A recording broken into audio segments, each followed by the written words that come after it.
Now we are going to talk about it even more. James M. Dorsey, political analyst from Singapore, joining us for A News. Thank you so much, Mr. Dorsey, for joining us in A News. Have a Pleasure to be with you. Thank you. Have a nice day. I would like to ask about the U.S. Protest that is ongoing. I know that in the history of United States, the university protests are quite important. But what would you say about the situation that is unfolding at the moment? I think it's quite remarkable. I mean, this is suppression of freedom of expression. Clearly, university presidents are caught between a rock and a hard place. That is to say, on the one hand, they have a significant part of the student body that is demanding action as a result of the Gaza war. And on the other hand, they're under pressure from donors and other players in the academic community that want them to take a harder stand.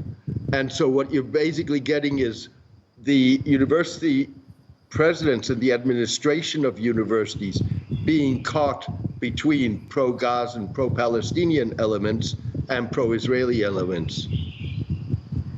So about that, actually, I would also like to ask you about the colleges themselves, because when we talk about this, we see the colleges that are quite important for the United States. We are talking about Columbia, we are talking about NYU. So many of those colleges which the protests are going on is belonging to Ivy League schools. So what would you say about the intelligence of these children that are protesting for the rights of Palestinians?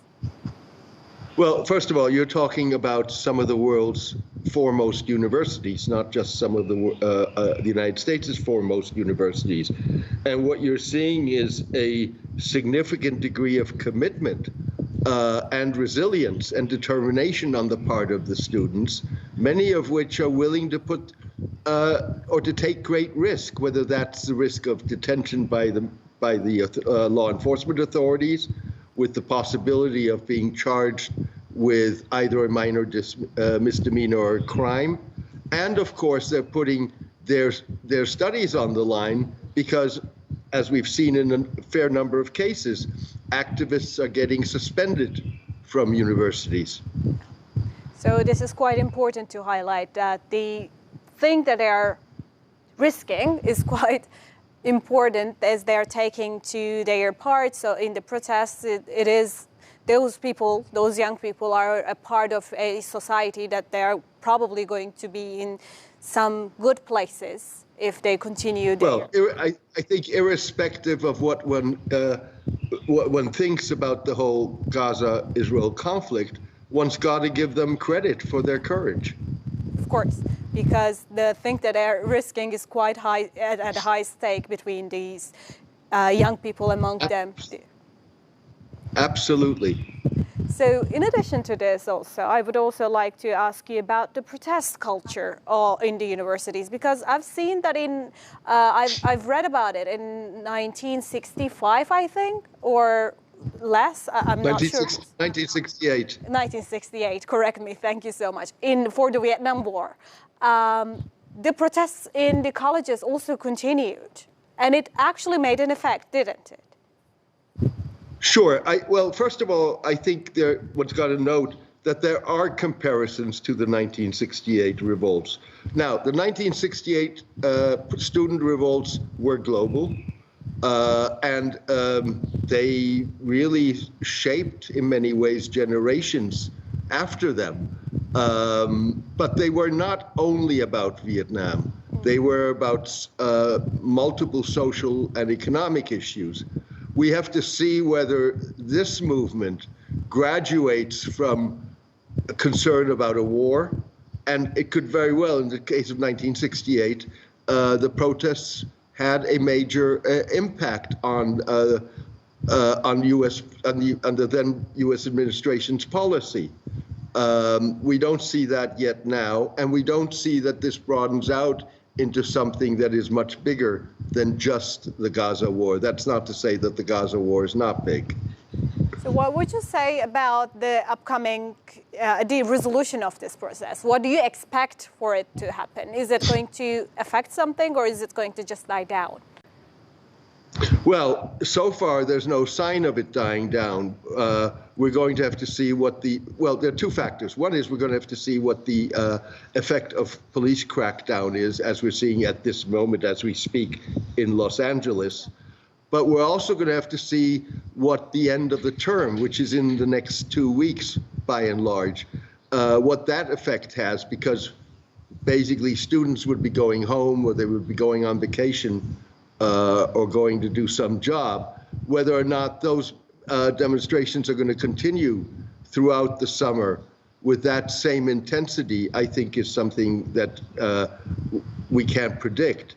And then, of course, you're going to get in August, and that is, once again, a comparison to 1968, the Democratic Convention in Chicago for the presidential election. In 1968, that was a major flashpoint. Again, we'll have to see whether that's the case in 2024. So lastly, I would also like to ask you about the elections themselves, because we have a U.S. election that is coming up, quite a heated one with Trump, Biden, and these protests are surely going to affect some of the views of the voters. But that being in mind, I know that in the United States, the turnout for the young people to vote is not that high. Do you expect a high turnout this time from the young people because they want to continue their protests in the ballots? Or do you think that it is going to happen like this? First of all, I think we've got to realize, or one's got to segment the electorate, and including the younger electorate. So first of all, this is an issue that matters most, of course, to people who are of Middle Eastern descent, to people who are of the Muslim faith or the Jewish faith, or people who identify with Israel. If one really looks closely at the polling, then what you see is Gaza is, for younger people, not their primary issue. They have other primary issues. So what this means, in effect, is that there is one segment of the electorate, particularly ethnic and religiously defined, or younger people who are not going to vote for Biden because of Gaza. And in a sense, they're in a bind because Trump is not going to be much better. If anything, he could be worse. And so, they're caught between a rock and a hard place, but feel that they don't have choices. So we are going to see interesting days regardless of what happens, because under these circumstances, the election is something that the whole world is going to watch. Thank you so much, Mr. Dorsey, for joining us here on A News. It's always a pleasure. My pleasure. Mind you, I think without Gaza, the whole world would be watching the election too. Thank you so much. My pleasure. Thank you.